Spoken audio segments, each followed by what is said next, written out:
Boobs, I've always loved my boobs. When I was younger, I was always small. I never had any breasts. I was always jealous of other women that had breasts. My sister was always super skinny. That was how I judged what I was supposed to look like. But I had much bigger breasts. Before babies, I was probably around a B, and then I was a D, and now I'm after the babies, kind of a negative A. I needed a new bra, and I went in to be fitted, and she brought in a G.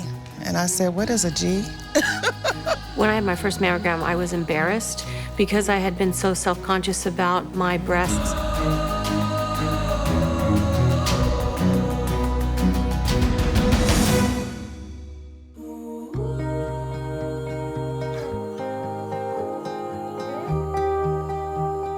I'm proud that I have 2 daughters, and I don't want them to think that they should ever be embarrassed of the bodies that they have. I think it starts with just lifting the stigma around the whole boob, the boob situation, you know? I just wasn't aware that I had big boobs until this one boy in the 8th grade said, "Robin, is it really cold in here?" I had no idea what he was talking about. And this other boy leans over and he goes, "You're nipped out." And that was the first time that I even realized that my boobs were a part of the world. Body image was a really big issue with me. When I first started getting my shape, I remember it mostly because I was taller than everybody, but I'm pretty sure that meant that everything else was getting bigger than everybody else as well. And so it was a little uncomfortable for me at times. So I was very, very thin when thin wasn't very popular in my early years. And I just felt like I just didn't look right. My breasts were very small, and I felt, well, if they were a little bigger, that I would be more accepting of, well, society maybe.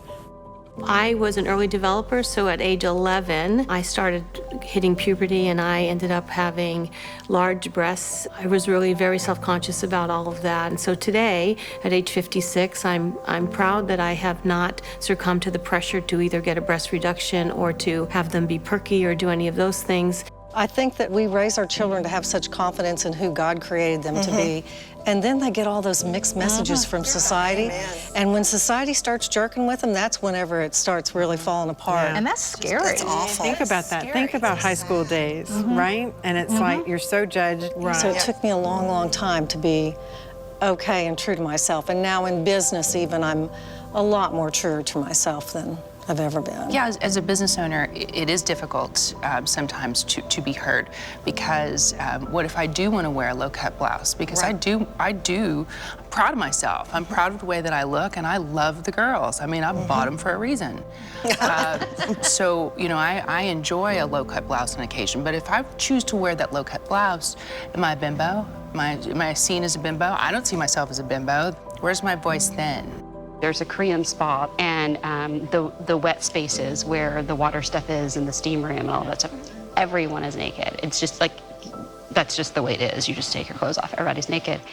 And when you're in there, you're like, absolutely nobody has a perfect body. Everybody's boobs look totally different.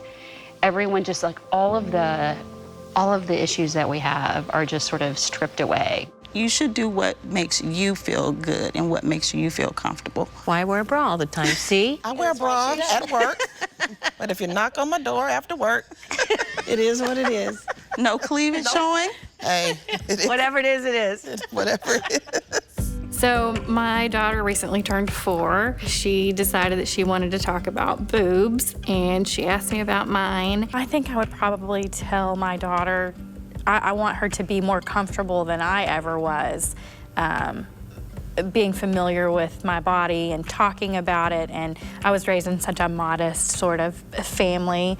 Not that they were embarrassed, we just didn't talk about those types of things. One of the things that I've learned is always have respect for yourself so that others can respect you. Women, we're the only people who can give life, and that does not stop at birth. So if you're gonna do something, give life to it, make a change to it, be engaged with it. Don't be so hard on yourself. Don't expect perfection. You have one chance in this world to get it right, and you have a lot of people in your life that count on you, so you have to take care of yourself first. If you accept the way you are, you can be beautiful. It doesn't matter what size you are. You are a wonderful person inside and out. Don't forget who you are. Just don't forget who you are. Beautifully made. I mean, a lot of women think, I'm there, I'm done. I've done whatever it is I've done. I've had my children, I've whatever. Keep living your best life.